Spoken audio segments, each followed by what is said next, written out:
新德市有一位派出所的所长副所长伫咧房间内底头壳着枪死亡，初步判断是行底路，毋过爱调查详细。今年到今已经有8位警察行底路啊。警政署长张永兴表示，除了警察内部有心理辅导的机制，嘛会搁找咨询师来协助。毋过，有学者认为内部的辅导机制是无够专业的，警员嘛惊去互人知影，会去影响到升官，所以尽少人的使用。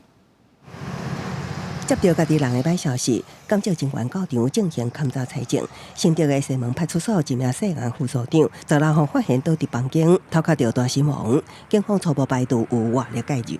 远警值班交接，发现洪远枪弹未缴还，察觉有异，立即于驻地3楼寝室寻找，发现洪远已自强倒卧勤务宿舍床铺。虽然详细原因有待厘清，不过警察自杀危险的代志，今年到今已经有8件，过去4年也出现22例。面对警员定传出自杀，甚至有少年化出事，警政署长张永兴回应，会增加委外的心理咨询服务。除了我们自己本身的关怀机制以外，就是要委外的心理咨商师，把这个预算有增加，明年会再增加这预算，未来增加这些覆盖率，就是让他们心理上没有一些负担。其实警察机构本身有建立关老师这项心辅主管，只要警员出现身心状况、为家庭问题到精神疾病，都会当寻求协助。不过，新疆关老师业务的警员讲，过去这项机制使用率无悬。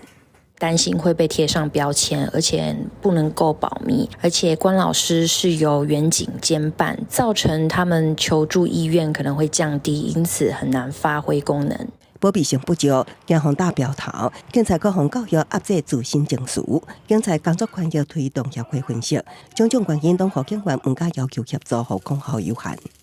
明显的工作压力整个飙升，其实我们应该要做个案性、较深入的调查，才能够知道说，为什么今年会到这个状况。如果你今天有这样一个记录的话，就会影响到你的考核，升迁也会影响嘛。如果让我问过那些比较高阶的，他说当然也会考量一下。虽然有关老师会当咨询，不过学者点出，机制轮做半失灵状态，建议强化相关人员心理专业训练，做好保密工作，让警员信任求助系统。就算今摆的做法会当转介咨询，不过外部专家也要对警察群体更加认识，才会当将受到压力的警员为抗辩诱导回来。记者综合报道。